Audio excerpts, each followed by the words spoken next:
reservation fee at down payment para hindi masayang panoorin mo ang video na to. Good morning, good learning everyone. This is your Kuya Francis and I'm your Kuya Broker.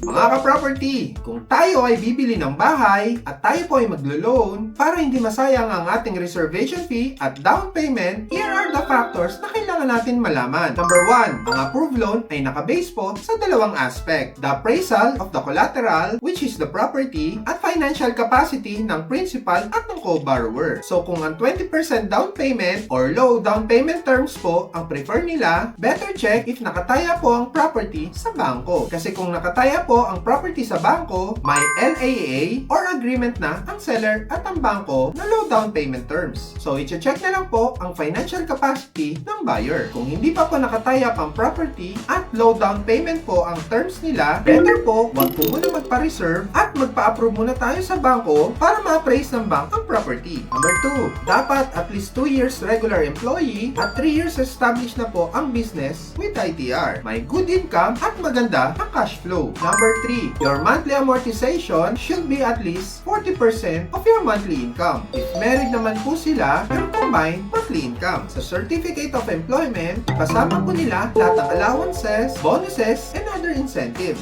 Sample for this, with 40,000 ang monthly amortization para safe, ang monthly income nila should be 100,000 pesos. Although may mga banks na okay lang na 50% ng monthly amortization sa inyong monthly income. Pero mas safe pa rin po ang aking na-share. Ang question po dito, paano po kung may existing loan pa po sila, like car loan or personal loan? We shall add po your current loan amortization sa magiging amortization nila sa housing loan. If ang car loan po nila ay 20,000 pesos at ang kanila magiging housing loan is 40,000 pesos, 40,000 plus 20,000 is equals to 60,000 divided by 0.4 is equals to 150,000 pesos ang required monthly income. Number 4, dapat po wala po tayong bad debts. Kung may history po tayo, better submit a certificate or clearance na nasettle na nila ang bad debts. Number 5, dapat po wala po tayong criminal case, especially fraud or bouncing check case. Number 6, dapat po wala po tayong marital problem. Kung separated na, dapat